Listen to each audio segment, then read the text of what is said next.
اعوذ باللہ من الشیطان الرجیم، بسم اللہ الرحمن الرحیم۔ مائی ڈیئر اسٹوڈنٹس، آج سے ہم اپنی باقاعدہ آن لائن کلاسز کا آغاز کر رہے ہیں۔ سب بچے جو ہیں وہ اپنی اردو کی چھٹی کتاب نکالیں اور اپنی اپنی پینسلز اپنے ہاتھ میں لے لیں، کیونکہ آج ہم سبق نمبر 1 کی پڑھائی کرنے والے ہیں۔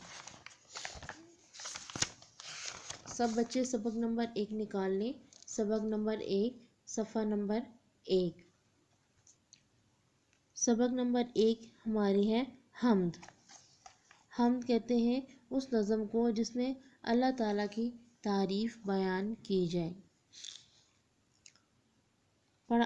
پڑھائی شروع کرتے ہیں۔ ہر ذرے میں ہے ظہور تیرا، ہے برق و شرر میں نور تیرا، افسانہ تیرا جہاں تہاں ہے، چرچا ہے قریب و دور تیرا، گاتے ہیں شجر ہوا میں کیا کیا، دم بھرتے ہیں سب طیور تیرا، تو جلوہ فغن کہاں نہیں ہے، وہ جاں نہیں تو جہاں نہیں ہے، تاروں میں سب چمک دمک تیری ہے، جو راحت میں ہے کڑک تیری ہے، اے باعث رونق گلستاں، شاخوں میں لہک چہک تیری ہے، نغمے مرغانے خوش گلو کے، کہتے ہیں یہ سب چہک تیری ہے، کہتی ہے کلی کلی زباں سے، میری نہیں یہ چٹک تیری ہے۔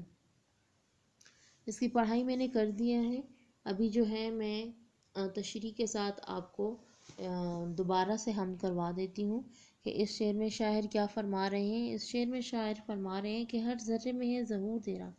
وہ اللہ تعالیٰ کو یہ کہہ رہے ہیں کہ اس کائنات میں، اس دنیا میں جو ذرہ جو بھی ہے، ذرہ بھی جو ہے، اس میں بھی اللہ تعالیٰ ہی نظر آتے ہیں، وہ بھی اللہ تعالیٰ کا ہی بنایا ہوا ہے برق و شرر میں نور تیرا۔ برق کہتے ہیں بجلی کو، و شرر کہتے ہیں آنکھ کو۔ بجلی کی روشنی ہو یا آنکھ کی روشنی ہو، اس میں صرف اللہ تعالیٰ کا ہی نور نظر آتا ہے۔ افسانہ تیرا جہاں تہاں ہے، یعنی تیری ہی باتیں، تیرا ہی افسانہ ہر جگہ ہوتا ہے۔ چرچا ہے قریب و دور تیرا، اور وہ اللہ تعالیٰ سے یہ کہہ رہے ہیں کہ قریب ہو دور ہو ہر جگہ آپ کا نام ہی لیا جاتا ہے۔ گاتے ہیں شجر ہوا میں کیا کیا، شجر کہتے ہیں درخت کو، یعنی جیسی ہوا چلتی ہے تو آپ لوگوں نے سنا ہوگا کہ درختوں کے پتوں سے ایک آواز نکلتی ہے۔ دم بھرتے ہیں سب طیور تیرا، اور یہاں طیور کہتے ہیں پرندوں کو، پرندے بھی جو ہیں وہ سب تیری ہی حمد و ثنا کرتے ہیں، تیری ہی باتیں کرتے ہیں۔ تو جلوہ فغن کہاں نہیں ہے، مطلب اللہ تعالیٰ کو کہتے ہیں کہ ایسی کون سی جگہ ہے جہاں تو ہمیں نظر نہیں آتا، تو ہر جگہ پر موجود ہے۔ وہ جہاں نہیں تو جہاں نہیں ہے، وہ جگہ ہی نہیں ہے جہاں پر اللہ موجود نہ ہو، یعنی جہاں اللہ موجود نہیں ہے وہ کوئی جگہ ہی نہیں ہے۔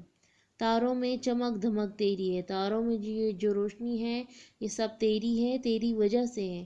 جو رات میں ہے کڑک تیری ہے، رات کہتے ہیں آسمانی بجلی کو، وہ جب کڑکتی ہے اس سے بھی جو روشنی نظر آتی ہے وہ بھی اللہ تعالیٰ کی وجہ سے ہے۔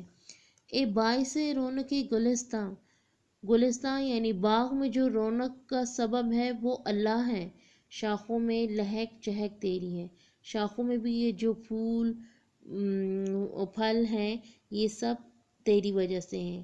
نغمے مرغانے خوش گلو کے، مرغان یعنی مرغ ایسے پرندے جو کہ بہت خوبصورت گیت گاتے ہیں، جیسے بلبل، کوئل، یہ ایسے پرندے ہیں جن کی آواز بہت خوبصورت ہے، تو وہ جب نغمے گاتے ہیں کہتے ہیں یہ سب چہک تیری ہے، تو وہ جو چہک رہے ہیں، وہ جو نغمے گا رہے ہیں وہ سب تیری وجہ سے کر رہے ہیں، تیری وجہ سے یعنی اللہ کی وجہ سے کر رہے ہیں۔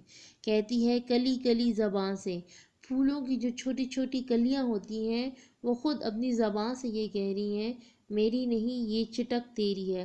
چٹک مطلب کلیوں کا کھلنا، تو وہ جو کلیاں کھلتی ہیں، کلیاں خود کہتی ہیں کہ یہ ہم اپنی نہیں بلکہ اللہ کی وجہ سے کھلتے ہیں، یہ بھی اللہ تعالیٰ کی نشانیاں ہیں۔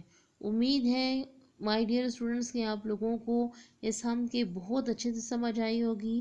کائنڈلی اس کو 2 سے 3 دفعہ ضرور اس کی پڑھائی کریں، اس کی دہرائی کریں، تاکہ آپ کو بہت اچھے سے سمجھ آ جائے۔ اس کی مشق ہم انشاءاللہ کل کریں گے۔ اپنا خیال رکھیے گا، تب تک کے لیے اللہ حافظ۔